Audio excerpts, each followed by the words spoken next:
கன்னி லக்னத்திற்கு செவ்வாய் 3 மற்றும் 8ஆம் இடங்களுக்கு அதிபதியாகிறார்.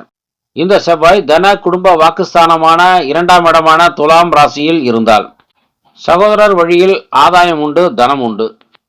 பேச்சில் எதிர்ப்பு நிலையை கடைபிடிக்கும், முன்பின் மாற்றி பேச வைக்கும். குடும்ப வாழ்க்கையில் தேவையற்ற மன இறுக்கத்தை ஏற்படுத்தும். சில சமயங்களில் குடும்பத்தாரிடம் வாக்குவாதத்தை உண்டாக்கும். சிலருக்கு முகத்தில் தழும்பு போன்ற குறியீடுகளை ஏற்படுத்தும்.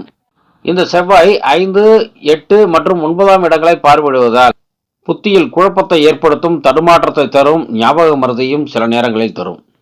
ஜாதகருக்கும் குழந்தைகளுக்கும் இடையே மாறுபட்ட கருத்துக்களை உருவாக்கும்.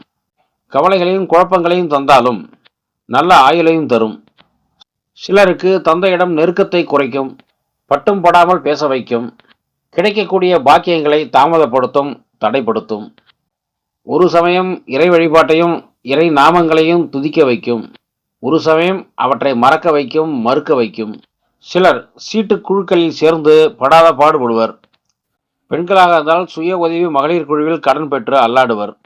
வட்டிக்கு வட்டி கட்ட நேரிடம், கைமாற்று வாங்க வைக்கும், பண சுழற்சியில் மாட்டிக்கொள்வர்.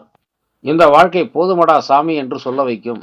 குறிப்பாக இந்த செவ்வாயின் தசையிலோ அல்லது பிற திசைகளின் இந்த செவ்வாய் புத்தியிலோ இந்த மனநிலை ஏற்படும். சிலருக்கு திடீர் வறுமையும் ஏற்படுத்தும். பிள்ளைகளின் படிப்புக்காக கூடுதல் வட்டிக்கு பணம் வாங்க வைக்கும்.